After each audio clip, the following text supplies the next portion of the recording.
Hello, everybody. Just to let you know, you have come to the right place for the Virtual Internships webinar. We're just waiting for people to enter, then popping in gradually one by one. Hello, Philip. See you're here. Just give it a couple more minutes if that's okay.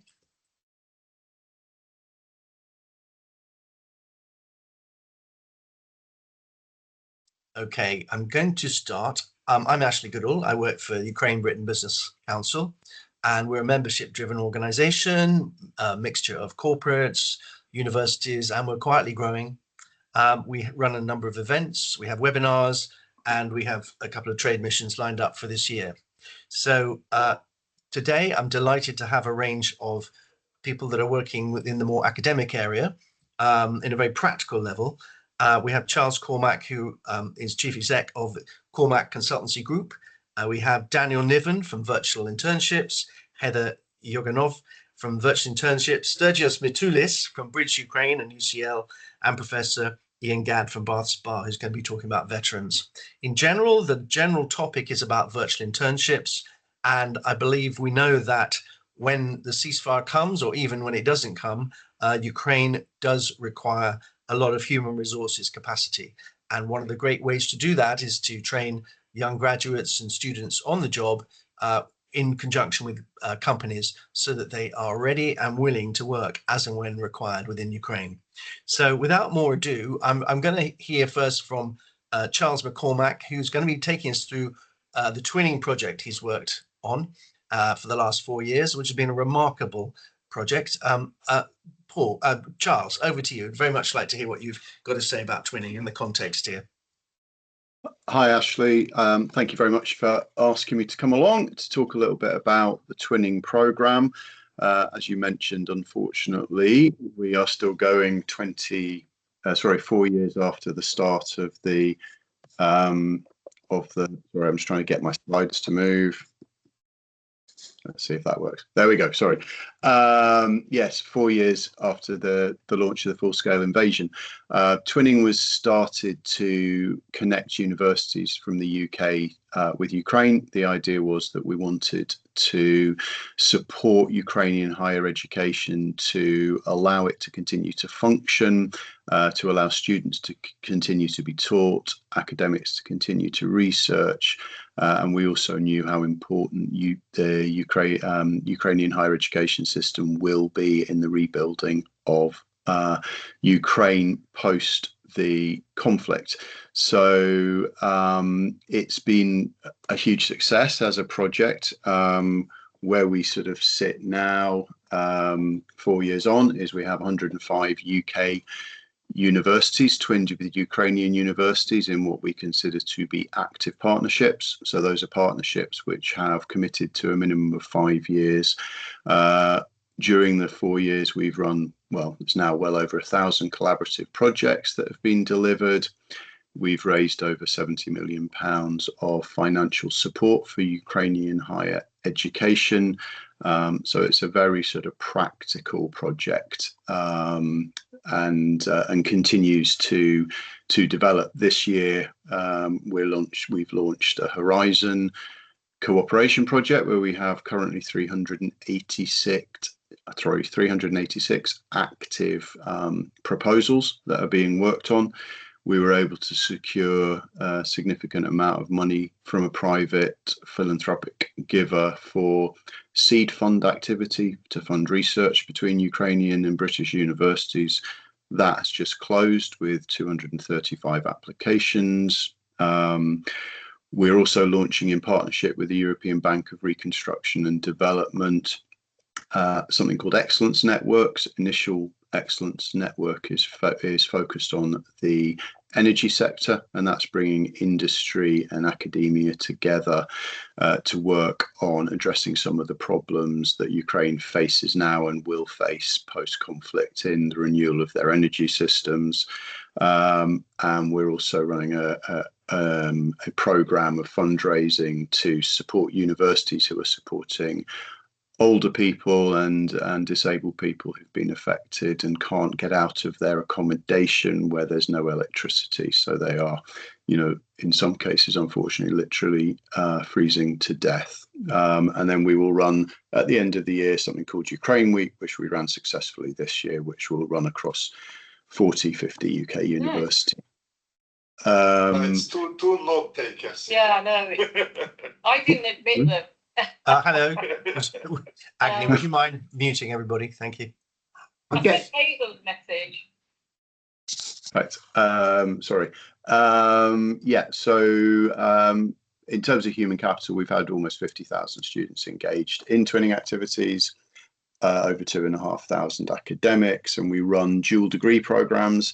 These are between British and Ukrainian universities. They're focused on producing graduates who will have skills that are needed for the rebuilding of Ukraine. And by the end of this cycle, over 500 students will have graduated. We were delighted to work with and were supported by Virtual Internships, who were able to provide internships for Ukrainian students. Obviously, as you will be aware, male students are unable to leave Ukraine. So this was a great opportunity for them to get experience of working with international companies and local companies. The pilot was, seen as a big success by both the students, the universities, and the Ministry of Education. And it's something that we're keen to build on this year. And I will now stop sharing and hand back to you, Ashley.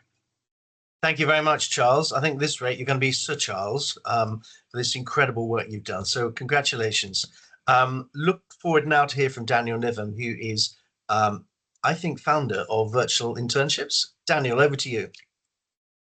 Thank you, Ashley. You think correctly. I am the founder of Virtual Internships back in 2018.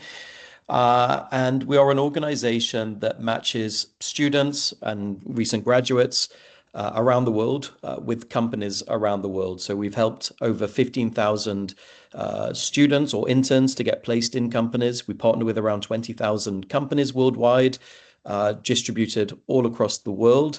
And it's really a win-win scenario. We're helping young people, students and graduates to get very much needed work experience and professional development experience. And for companies, it's a great opportunity to get support with tasks and projects they may be working on, but also and crucially building a talent pipeline so that they can, independently of us, if the internship is successful, go and hire that individual or take them on in a future role with the company. We do a lot of work with students in the UK and the US and Australia, but we also have been running programs with refugees in Syria, with students out of Botswana, with women in Afghanistan. And most recently, as Ashley and Charles mentioned, we ran a pilot program to help and support Ukrainian students to get work experience. And as Charles said, it was a fantastic program. We worked with Ukrainian universities and supported 20 students from Ukraine to get those work experience opportunities. You can see here the majority of the companies were out of the UK, but also in other countries worldwide. A lot of the students, the majority, were for business and computer science and IT projects, but also marketing and creative design. And the objectives of the program were to develop those in-demand skills for the individuals, to support them with their postgraduate employment, and to support companies who may be looking towards Ukraine and how they can support or be a part of the development and future growth of Ukraine going forward. So that was the program from last year. Just to put a few statistics on the map for this, 93% of the participants were happy with their internship, developed skills with their internship, and felt that this better prepared them for the challenges after graduation. The response from the companies who hosted the Ukrainian interns was fantastic. 100% of supervisors said they would provide a positive employment reference. 1 in 3.5 of the individuals were offered a future position with the company that they interned at, and 100% of the company supervisors said they would offer a full-time job if there was an open position at the organization. So again, a real win-win for all sides of this partnership. And with the success of that pilot, we would now like to launch a bigger program, and that's what brings us here today, of how we can help more Ukrainian students to complete these remote internships with companies out of the UK and beyond. Again, giving an opportunity to build access to that emerging talent that could be aligned to your sector and future hiring needs, and supporting Ukraine's workforce recovery alongside doing so. It's a very flexible, low-risk model. We do all of the back-end work, the support structure, to make it very seamless and very low burden for companies who may want to support this. So we love people to join the initiative and build their own capability, and they can measure the impact from there. I'll hand over to Heather, who will talk a little bit more about the process, and then, of course, we'll share our names and links, and happy to answer any questions after this webinar. Thank you, Ashley, and over to you, Heather. Thanks, Daniel. Great. Thanks, Dan. And thank you all. It's a pleasure to be speaking to you today. So as Dan said, I will now turn the focus to how intern selection process works with virtual internships. So hiring interns via VI ensures rigorous candidate screening. So as a host company, you would build a profile detailing the projects that you're seeking interns to support and identifying the profile of students that you'd be interested in working with. Our interns also build a profile highlighting their academic background, their skills, and their career aspirations.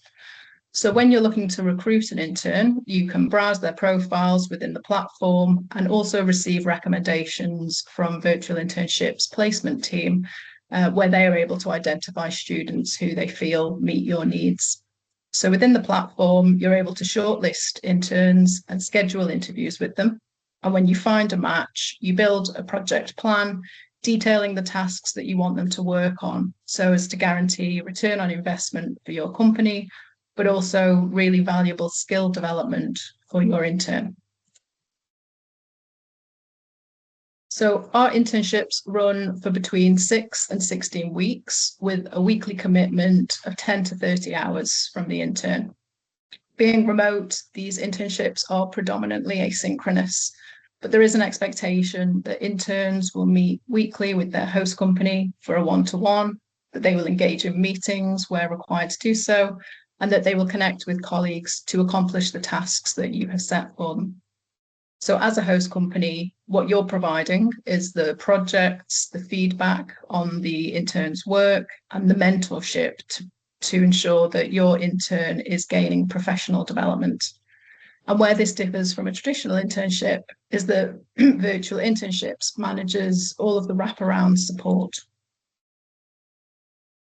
So VI provides every intern with extensive support to ensure a successful internship for all. This includes internship experience management team and internship coaches who are providing essential support for international remote talent, thus minimizing the management load for you as a host company. We also provide our interns with professional readiness curriculum and employability webinars, so that we're preparing them for the UK and for remote work culture, thus maximising their productivity from day one of them interning with you.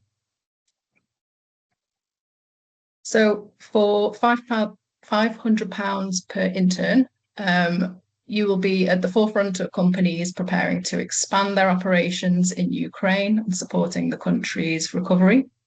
And we would provide you with access to a high caliber talent pipeline that's going to reduce time to hire, acquisition costs, and recruitment risk, because you'll be training the interns in line with your business needs. And courtesy of VI's extensive support framework, you can do so with minimal administrative burden to your staff. So that's it on virtual internships. And as Dan said, our contact details are here if anyone would like to have a follow-up discussion. Thank you very much. It's really comprehensive, and I'm sure we'll be sharing a lot of that information amongst companies. Just if I could ask a couple of quick questions. I would imagine there'll be a huge demand from Ukrainian students for this. I mean, how can you manage that? Is a very big funnel of people. Do you have to, you say it's rigorous, but actually do you qualify them quite rigorously and exclude a few people? How will that work? So yeah, and that's fantastic. Obviously, we want to support as many people as possible, and hopefully companies in this network can take interns. And we will, of course, reach out to our network beyond as well, to help support them. Everybody who comes into the platform, they build a profile, they do a video interview as well. And we let the market decide in many ways.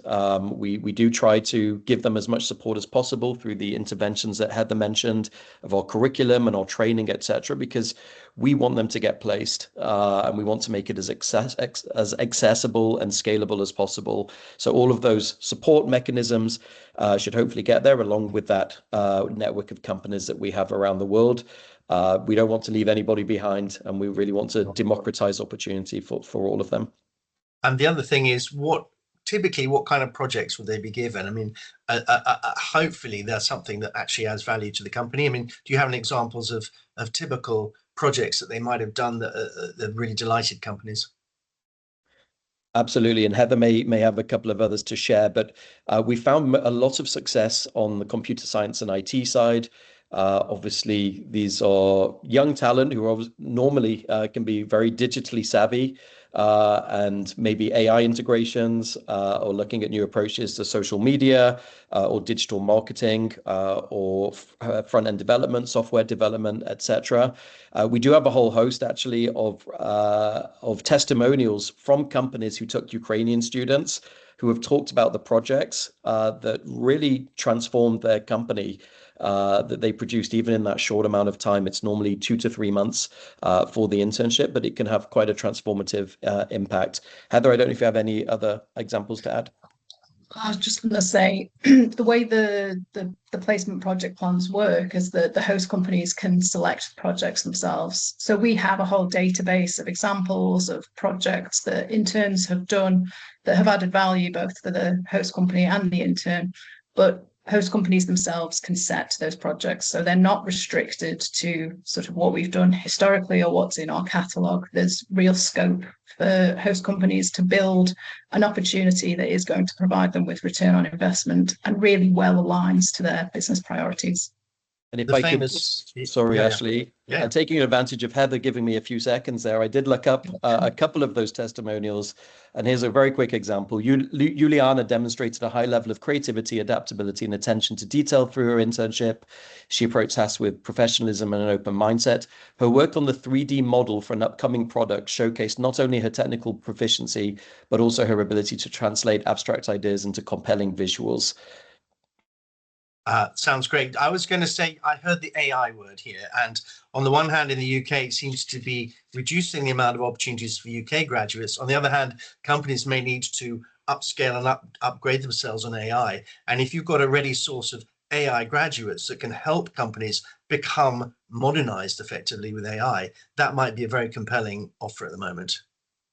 That's a great point, Ashley. And actually, we just produced a white paper on AI in internships, which we're happy to share. It's very interesting, and it said exactly this: it can have an amplifying effect of a graduate or student who is proficient or strong in AI, can really amplify their internship and contribute even more to the company than they would have done previously. So while there is concern around entry-level jobs in the world of AI, there is possible momentum that if done in the right way through this type of program and experience, it can be mutually beneficial to all sides.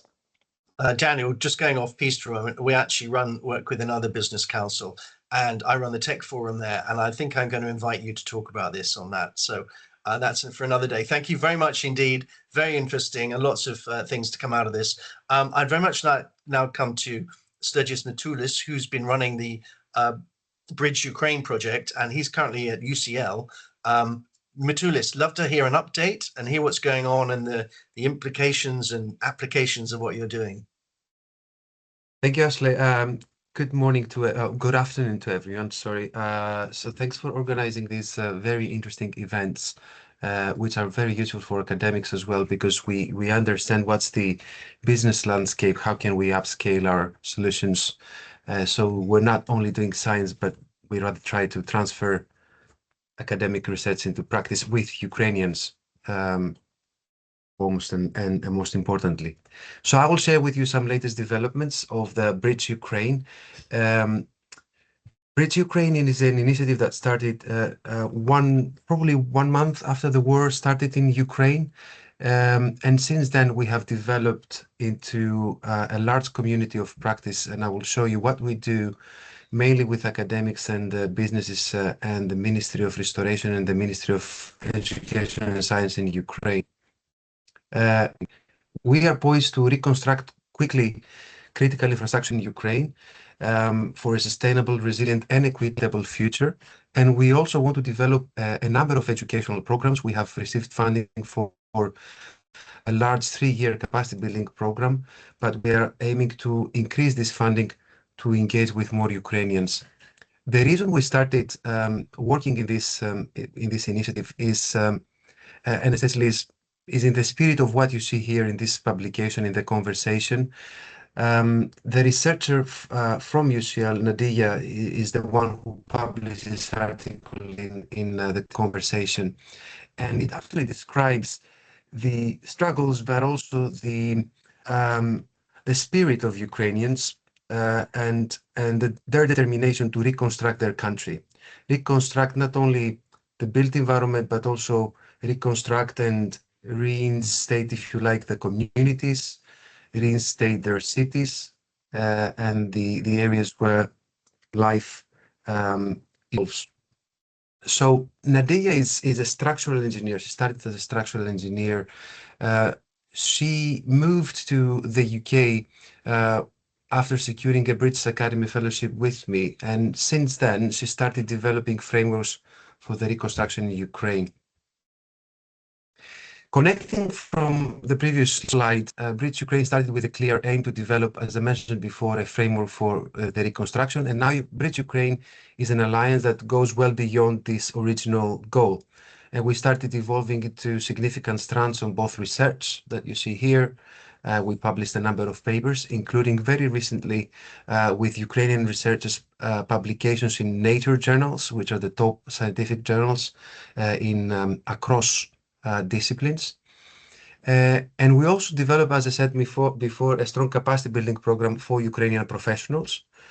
In very simple words, what the 3-year capacity building program that's been funded recently is doing is that we are trying to develop 4 modules and 4 massive open online courses and also 30 CPDs, continuous professional development seminars, for Ukrainian engineers to learn how to design buildings, bridges, roads, critical infrastructure, energy infrastructure to the European and the British standards, so that we can maximize funding that goes to Ukraine from the international funders, such as, for example, the World Bank and the IMF. Just a very quick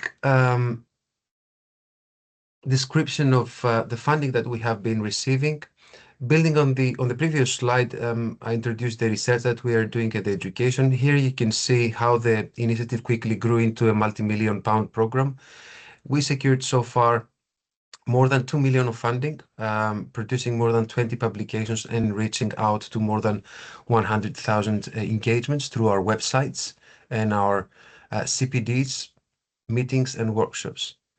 So as I said, we started in 2022. We then signed a memorandum of understanding with the currently called Ministry of Development for Development of Communities and Territories of Ukraine, which is essentially the Ministry of Infrastructure and Restoration.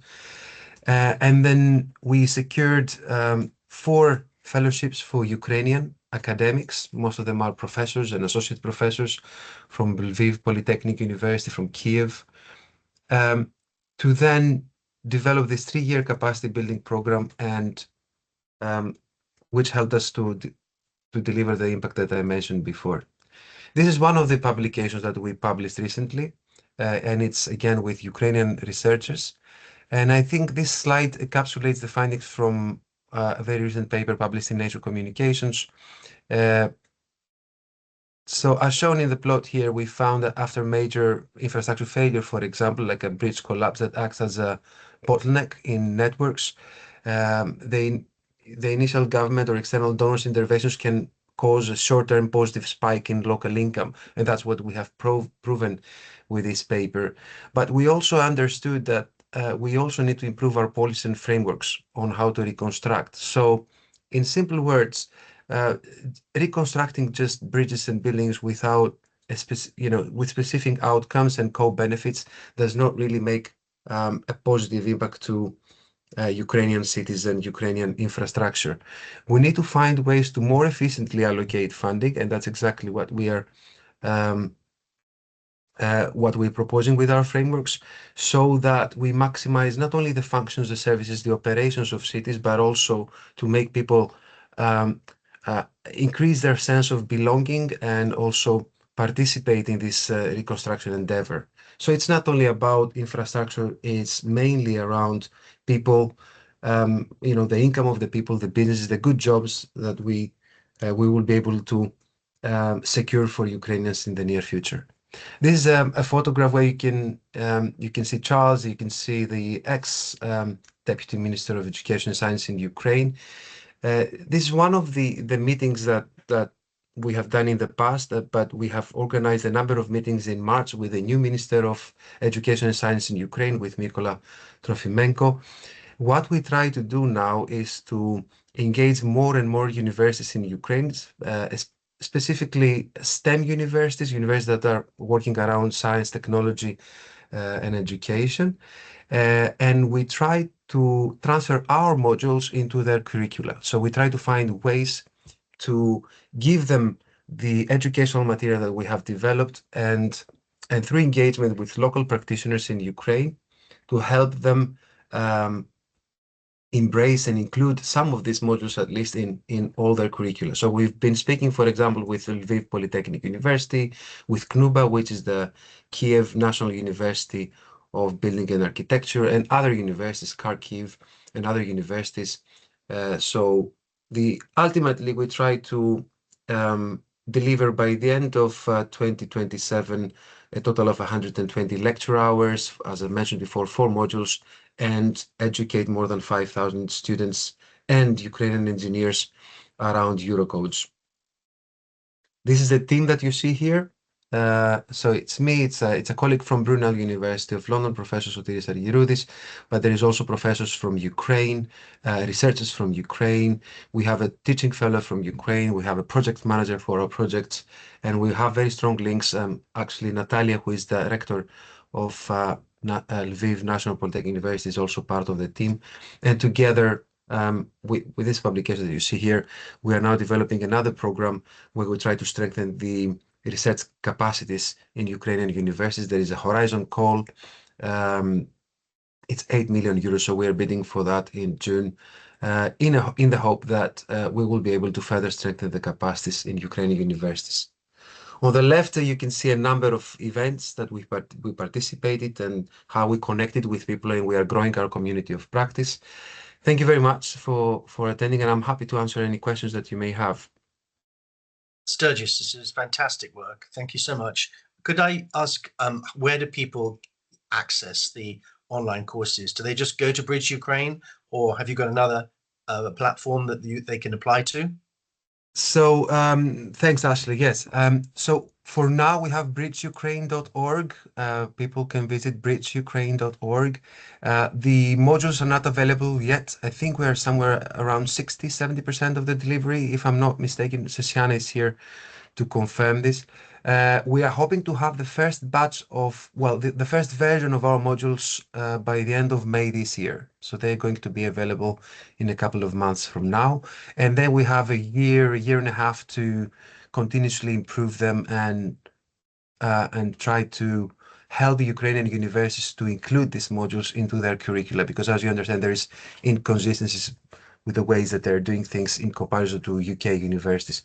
But the intention is there, and I've seen some very, very positive comments and thoughts from Ukrainian universities. So we're really looking forward to further engage with them and see how we can influence, how we can reach out to more Ukrainian students and Ukrainian engineers, so that they learn how to design, how to construct critical infrastructure that's been damaged. just earlier you were talking about how you're also taking your innovations and seeding them into the real world. Could you explain a little bit about how companies can engage with you, what they're doing, what pipeline you have to ensure that what you're doing is going to hit the ground in real reconstruction time? Yes, thanks, Ashley. There is many things. As I mentioned, what we try to do is to essentially reinvent, or if you like, reconstruct the Marshall Plan after the Second World War, which was a very like top-down framework. We really try to engage and reconcile top-down frameworks with bottom-up frameworks. So in this endeavor, we need companies that work on materials. Innovative materials, reuse of materials, because there is a lot of rubble in Ukraine. So we really want to find out if there is any companies in the UK that can help us do that, maximize the reuse of rubble. Design for deconstruction. So there is many buildings in Ukraine that will need repurposing. So I'm hoping to collaborate with architects, structural engineers, and DFT companies, design for deconstruction and design for manufacturing and assembly companies in the UK, so that we can help Ukrainians accelerate construction. That's for the structural part. For the organizational/management part, we really want to see if there is people out there and companies out there that are interested in using GIS, geographical information systems, and prioritization frameworks for reconstruction. An example of that is if you have a city like Mykolaiv, it's actually a real case study that we are working on now with Nadia and other academics in Ukraine, is to understand if we have an X amount of money as incoming funding for reconstruction, where do we start? Do we start from schools, from the roads, from the bridges, from the hospitals, from, so people that have knowledge of mega projects in the UK, companies like, ACOM and Arab and McDonald's, they all have constructed mega projects abroad. So why not Ukraine? The knowledge is there, the capacity is there, the human capital is there. So I think we need to mobilize these capacities for Ukraine. Yeah. And of course, people in infrastructure finance, but I don't want to take more of your time. Anything that has to do with construction and reconstruction and AI in construction is very much of interest to us. Okay, I think Zaha Hadid are one of our members, and they look at master planning as well. So that could be something I'll alert them to. So thank you very much. Thank you very much, Stregios. Really excellent work. Thank you. And last but not least, Professor Ian Gadd from Bath Spa University. Ian, tell us what's news. Thank you, Ashley, and thank you, colleagues. It's been fascinating to hear those projects, and always good to see Charles and the team here. I think there's Jana and Alexander at least joining us from Cormack Consultancy, who've been very supportive of our work at Bath Spa University with our partner, the International University of Economics and Humanities. And we'd like to say that their head of international, the international office, Alina Kruliak, is on the call as well. And I mention those partly because I am in a position that professors shouldn't be, but probably are more often than not, in that I'm going to be reporting information that other people on this call know better than me. And that relates to a conversation that we had when we had our visitors from Ukraine, from Rivne, visiting us 2 weeks ago, and they were talking about the way that the war was changing their university, but also in terms of the how it was impacting on recruitment and the kinds of students they had and so on. And Alina and her colleagues were explaining that there were various national programs that had been implemented by the government specifically of the war. And Ashley was able to join us towards the end of that day in Bath and asked for a little bit more detail. So I'm very grateful to Alina and her colleagues at the International University of Economics and Humanities providing a very short briefing document, which I will read from, but as I said, Alina will be able to speak more to it, and I imagine that Charles and colleagues will know a bit more about this as well. So there are kind of 4 elements to the way in which the government are supporting higher education in particular as the war is underway. The first of those is for soldiers, so the impact of conscription or being called to the front line during studies, and so there were various initiatives that have been put in place that allow students who are soldiers to be able to pause their study, to have courses online, to be flexible about that. So in essence, working around individual student soldiers needs and capacity, as well as providing tuition benefits for them as well.